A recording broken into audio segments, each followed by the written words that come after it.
చూస్తున్నాం. అయితే ఇదే అంశానికి సంబంధించి మరింత సమాచారం మా ప్రతినిధి అందించే ముందు కూడా మనం చూసుకున్నట్లయితే డిజిటల్ ఎక్స్క్లూజివ్ లో కూడా చూస్తున్నాం. రిటర్నింగ్ వాల్ కుప్పకూలినట్లు కూడా తెలుస్తుంది. సముద్రంకి కొంచెం ముందు 250 మీటర్ల ముందుకు రావడంతో ఈ నేపథ్యంలోనే సముద్రం కోతకు రిటర్నింగ్ వాల్ గురి కావడం, సముద్రం కోతకు రిటర్నింగ్ వాల్ కుప్పకూలిన విజువల్స్ కూడా మనం చూస్తున్నాం. అయితే ఈ నేపథ్యంలోనే గోకుల్ పార్క్ దగ్గర కోతకు గురైన రోడ్, అలానే విశాఖ వాసులు భయాందోళనకు గురైనట్లు కూడా తెలుస్తుంది. అయితే గతంలో కూడా ఇక్కడ అల్పపీడనం ప్రభావం వచ్చింది కూడా మనందరికీ తెలిసిందే.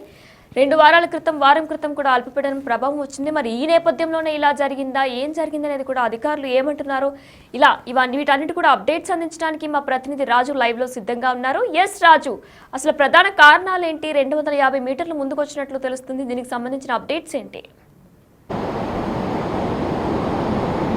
గత నెల రోజులుగా కూడా సముద్రం కొంచెం ముందుకు వస్తున్నటువంటి పరిస్థితి అయితే ఉంది. సముద్రపు అలల తాకిడికి ఆ బీచ్ రోడ్డు మొత్తం అంతా కూడా కోతకు గురవుతున్నటువంటిది అయితే ఉంది. ఇంచుమించుగా నెల రోజుల నుంచి దశల వారీగా కోతకు గురవుతున్నటువంటి ప్లేసెస్ అన్నింటినీ కూడా చూపించే ప్రయత్నం బిగ్ టీవీ చేస్తుంది. ప్రస్తుతం మనము బీచ్ రోడ్డు, ముఖ్యంగా సీ పెరల్స్, అదేవిధంగా చిల్డ్రన్ పార్క్ ఏరియాలో ఉన్నాం. కనిపిస్తున్నటువంటి లొకేషన్ మొత్తం అంతా కూడా ప్రస్తుతం అయితే దాదాపుగా 200 మీటర్ల పొడవుగా కుప్పకూలిపోయినటువంటి పరిస్థితి అయితే ఉంది. ఇక్కడ ఇదంతా కనిపిస్తున్న వాళ్ళంతా కూడా సేఫ్టీ కోసం, ఎందుకంటే బీచ్కి వస్తున్నటువంటి వాళ్ళకి ఇది పైనుంచి, అంటే సముద్రం కొంత కింద వరకు ఉంటుంది కాబట్టి దాదాపుగా 30 నుంచి 40 అడుగులు డౌన్లో ఉంటుంది కాబట్టి పైనుంచి ఎవరన్నా వస్తే కింద పడిపోతారనే ఉద్దేశంతో దీనికి ఒక రిటర్నింగ్ వాల్తో పాటుగా ఫుట్పాత్ నిర్మాణం కూడా చేపట్టినటువంటి పరిస్థితి అయితే ఉంది. కానీ మనం చూస్తున్న దాని ప్రకారం చూస్తే ఇక్కడ ఉన్నటువంటి ఈ రిటర్నింగ్ వాల్ని కింద నుంచి బీములతో సహా వేసుకుని వచ్చారు. ఆ బీములతో సహా కూలిపోయినటువంటి పరిస్థితి అయితే ఉంది. ఫుట్పాత్, అదేవిధంగా ఇక్కడ ఏర్పాటు చేసినటువంటి మొత్తము, అంటే వెహికల్స్ ఆగడానికి మొత్తం అంతా కూడా చక్కగా నీట్గా చేసినటువంటి అయితే కనిపిస్తుంది. మొత్తం అంతా ప్రస్తుతము కూలిపోయినటువంటిది అయితే మన విజువల్లో కూడా చూడొచ్చు. ఇంకో పక్క చూస్తే ఇక్కడ ఉన్నటువంటి కరెంట్ పోల్స్ కూడా ప్రస్తుతము బీచ్ రోడ్లో ఉన్నటువంటి ఈ కరెంట్ పోల్స్ అన్నింటికి పవర్ అనే దాన్ని కట్ చేసినటువంటి పరిస్థితి కనిపిస్తుంది. ఒక్కసారి మనకు చూస్తే, అంటే ముందుకు వెళితే కనుక కొంత ఇబ్బందికర, ఎప్పుడు ఏది ఎలా విరిగిపడిపోతుందో జారిపోతుందో అర్థం కానటువంటిది అయితే చూడొచ్చు. కనిపిస్తున్నటువంటి కేబుల్స్ కూడా, ఎందుకంటే అటు టెలికామ్కి సంబంధించినటువంటి కేబుల్స్ ఉంటాయి, అదేవిధంగా ముఖ్యంగా ఇంటర్నెట్కి సంబంధించినటువంటి కేబుల్స్ దీని వారనే వేసినటువంటిది అయితే ఉంది. మొత్తం కేబుల్స్ అన్నీ ఎక్కడికక్కడ తెగిపోయినటువంటి పరిస్థితి కనిపిస్తుంది. పెద్ద బండరాళ్ళుగా ఉన్నటువంటి కాంక్రీట్ కూడా ఎక్కడికక్కడ కుప్పకూలిపోయినటువంటిది అయితే మనమైతే చూడొచ్చు. వారం రోజుల క్రితము ఇదే, అంటే అల్పపీడనం ఉన్నటువంటి సమయంలో దాదాపుగా 50 మీటర్ల వరకు కూడా కూలిపోయినటువంటి ఈ ఏరియాలో మొత్తము సముద్రంలో కెరటాల తాకిడికి కూలిపోయినటువంటిది అయితే చూపించే ప్రయత్నం అయితే చేశాం. కానీ నిన్నటి నుంచి కూడా ఈ అలల తాకిడి ఎక్కువగా ఉండడం, సముద్రం ముందుకు వచ్చినటువంటి నేపథ్యంలో దాదాపుగా మరొక 200 మీటర్ల పొడవుగా ఉన్నటువంటి ఈ మొత్తం వాల్ అంతా కూడా, రిటర్నింగ్ వాల్ అంతా కూడా కూలిపోయినటువంటిది అయితే మనం విజువల్లో కూడా చూడొచ్చు. అంటే దీనికి ప్రధానమైనటువంటి కారణం ఎందుకు ఏంటనే దాన్ని ఇప్పటి వరకు అధికారులు పరిశీలన చేస్తున్నా కూడా సముద్రంలో పెరుగుతున్నటువంటి ఉష్ణోగ్రతలు, వేడి, కాలుష్యం, వీటి వల్ల సముద్రం ముందుకు వచ్చే అవకాశం అయితే కనిపిస్తుందని అధికార యంత్రాంగం అయితే చెప్తున్నారు. మనం విజువల్లో కనుక చూస్తే అక్కడ కొంచెం వెయిట్ ఉన్నా కూడా మొత్తం అంతా కూడా కిందకి పడిపోయే పరిస్థితి అయితే కనిపిస్తున్నాయి. క్షణానికి సముద్రపు అలల తాకిడి ఆటుపోట్లు అనేది ఉంటుంది. ఖచ్చితంగా సాయంత్రం ఉదయాన్నే ఆటుపోటు ఉంటుంది. ఆ సమయంలో సముద్రం ముందుకు వచ్చినప్పుడు ఖచ్చితంగా వాటర్ పూర్తిగా ఈ రిటర్నింగ్ వాల్ మీద పడడం, రిటర్నింగ్ వాల్ అంతా నానిపోయి మొత్తం పునాదులతో సహా కూలిపోయినటువంటిది అయితే కనిపిస్తుంది. అంటే ఈ స్థాయిలో ఒక పక్క నుంచి నష్టం జరుగుతున్నా దీని మీద పటిష్టమైనటువంటి జాగ్రత్తలు తీసుకోవాల్సినటువంటి అధికార యంత్రాంగం ఇప్పటి వరకు చూసినటువంటి పరిస్థితి లేదు. మరో పక్క చూస్తే కొన్ని వందల మంది ప్రతిరోజు కూడా ఇదే ప్లేస్లో చిన్నపిల్లలు తీసుకుని వచ్చి చిల్డ్రన్ పార్క్ ఏరియాలోనూ, అదేవిధంగా ఇక్కడంతా కూడా కార్ పార్కింగ్ ఏరియా కావడంతో సీపెరల్ దగ్గరికి వచ్చే వాళ్ళందరూ కూడా చూసుకోకుండా కనుక కార్ను మూవ్ చేస్తే డైరెక్ట్ సముద్రంలోకి వెళ్ళిపోయే అవకాశాలు కూడా ఉంటాయి. సో అధికారులు కూడా దీని మీద కొంత అలర్ట్ చేస్తూ అలర్ట్ బోర్డ్స్ కూడా పెట్టాల్సినటువంటి పరిస్థితి అయితే కనిపిస్తుంది. ముఖ్యంగా చూస్తే సముద్రంలో రోజుకి వస్తున్నటువంటి మార్పులు, వాతావరణంలో వస్తున్నటువంటి మార్పుల కారణంగానే ఈ విధంగా సముద్రం భారీగా కోతకు గురవుతున్నటువంటి పరిస్థితి కనిపిస్తుంది.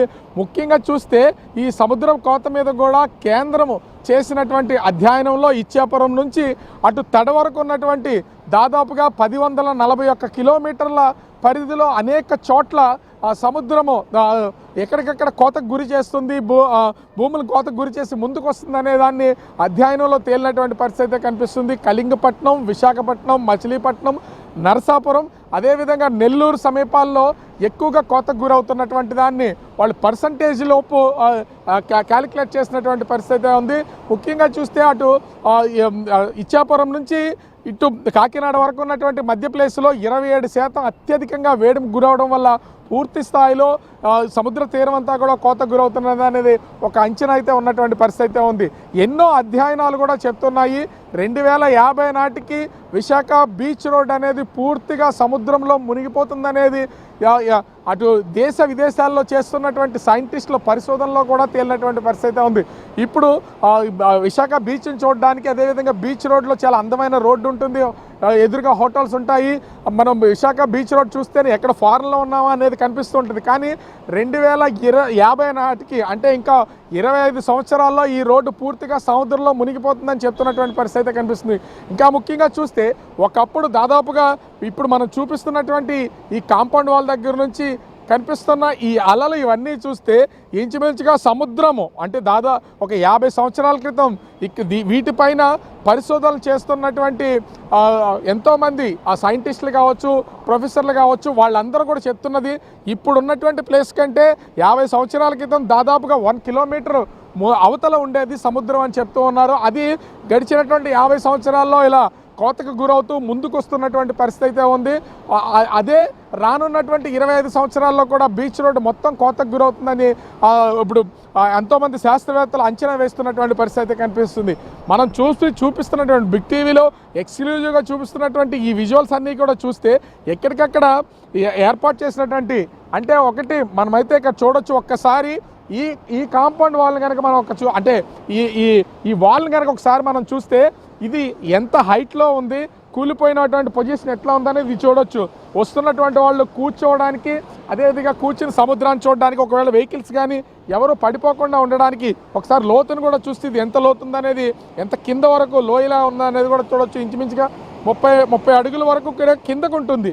ఇట్లాంటి దానికి సంబంధించి వరుసగా ఇది కూలుకుంటూ వచ్చేస్తున్నటువంటి నేపథ్యంలో ఇప్పుడు అటు విశాఖ ప్రజలు కూడా ఒక రకమైనటువంటి భయాందోళనకు ఉన్నటువంటి పరిస్థితి కనిపిస్తుంది. చాలా వరకు ఇక్కడ పెద్ద పెద్ద కన్స్ట్రక్షన్స్ చేయాలన్నా కూడా అది ఎక్కడ ఏం జరుగుతుందో, ఎప్పుడు ఎలాంటి ప్రళయం వస్తుందో తెలియనటువంటి పరిస్థితి ఉన్నటువంటి నేపథ్యంలో అటు విశాఖ ప్రజలు కూడా భయపడుతున్నటువంటి పరిస్థితి కనిపిస్తుంది. ముఖ్యంగా సముద్రం ముందుకు రావడం అనేది, ఎందుకంటే సునామీల సమయంలోనూ ఇతర సమయాల్లోనే సముద్రాలు ముందుకు రావడము, లేకపోతే తుఫాను సమయంలో ఆటుపోట్ల వల్ల ముందుకు రావడం జరుగుతుంది. కానీ గత నెల రోజులుగా విశాఖ సముద్ర తీర ప్రాంతం మొత్తాన్ని కూడా ఎక్కడికక్కడ సమూలంగా కోతకు గురి చేసి విచ్ఛిన్నం చేసేస్తున్నటువంటి పరిస్థితి కనిపిస్తుంది.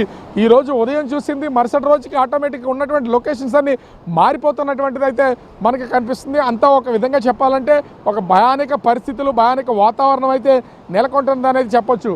మనం చూస్తున్న పెద్ద పెద్ద ఈ కాంక్రీట్ వేసినటువంటి మొత్తం అంతా కూడా జారిపోవడంతో బండరాళ్ళుగా ఉన్నాయి. అట్లాంటివే మొత్తం అంతా కూడా కోతకు గురై జారిపోతున్నటువంటి నేపథ్యంలో ఒక విధంగా చెప్పాలంటే ఫ్యూచర్లో దీనివల్ల చాలా ఇబ్బందులు ఎదుర్కోవాల్సి వస్తుంది అనేది ఇక్కడ స్పష్టంగా తెలుస్తున్నటువంటి పరిస్థితి కనిపిస్తుంది.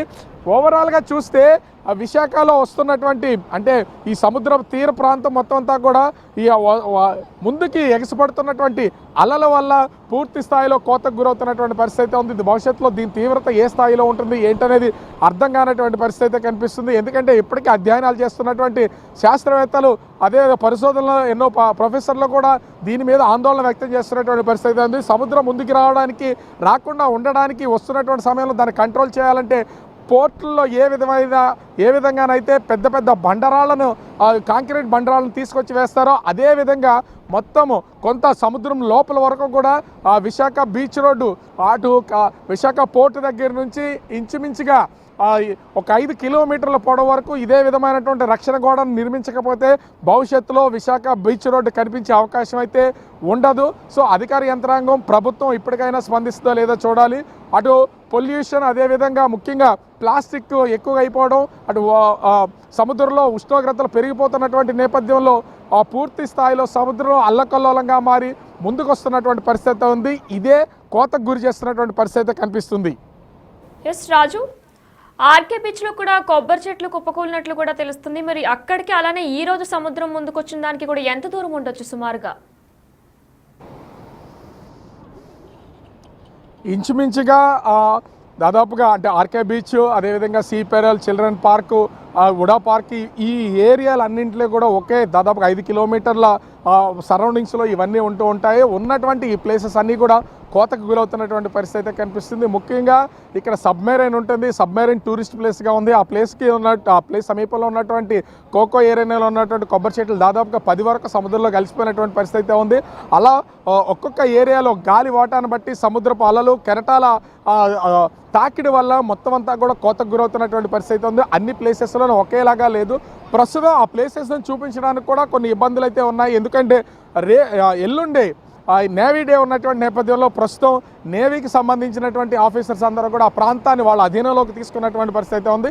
సామాన్యమైనటువంటి ప్రజలు ప్రస్తుతానికి అక్కడికి ఎవరిని రాణిస్తున్నటువంటి పరిస్థితి అయితే లేదు. 4వ తారీఖు తర్వాత వాటన్నింటినీ అప్పుడు రిలీజ్ అయ్యే అవకాశం అయితే ఉంది. కానీ అటు ఆర్కే బీచ్ కానీ బెరం పార్క్ దగ్గర నుంచి పోర్ట్ వరకు ఉన్నటువంటి మొత్తం ప్లేస్ అంతా కూడా ప్రస్తుతం కోతకు గురవుతున్నటువంటి పరిస్థితి అయితే ఉంది.